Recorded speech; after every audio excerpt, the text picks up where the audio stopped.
முக்கியம் இல்ல, மாற்றம் முக்கியம் இல்ல அப்படின்னு சொல்லி எங்க ஈரோட்ல, கரூர்ல, திருப்பூர்ல, கோயம்புத்தூர்ல இருக்கக்கூடிய தொழிலதிபர்கள்லாம் நாங்கெல்லாம் ரொம்ப எலைட் தெரியுமா, ஒரு சேஞ்ச் வேணும், அந்த சேஞ்சை கொண்டுட்டு வர பிஜேபிக்கு தான் நாங்க சப்போர்ட் பண்ணுவோம் அப்படின்னு சொல்லிட்டு இருக்கவங்களா இருந்தா ஒரு விஷயத்த ஞாபகப்படுத்துறேங்க. இந்த சீலை நம்ம ஊர் கைத்தறி புடவை, இது ஃபேன்சி காட்டன் சாரி.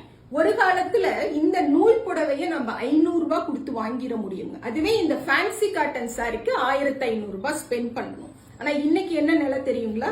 இந்த கைத்தறி புடவைய வாங்கணும்னா 3000 ரூபாய் கொடுத்தா கூட வாங்க முடியல. ஆனா இந்த சீலை இன்னைக்கு 800 ரூபாய்க்கு எல்லா பக்கமும் கிடைக்குது.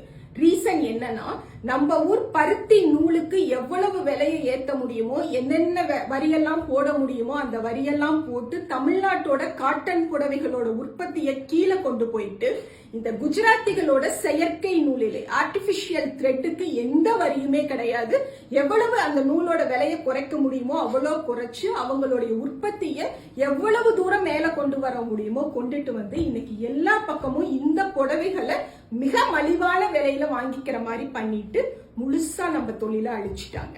இன்னமும் நீங்க மோடி கவர்மெண்ட்டுக்கு தான் நாங்க சப்போர்ட் பண்ணுவோம் அப்படின்னு சொன்னீங்கன்னா, இங்க இருந்து வடக்க ஒரு ரோடு ஷோ நடந்தே பொழப்புக்காக போகக்கூடிய ஒரு தலைமுறையை உருவாக்கக்கூடிய பாவம் நம்மள வந்து சேருங்க.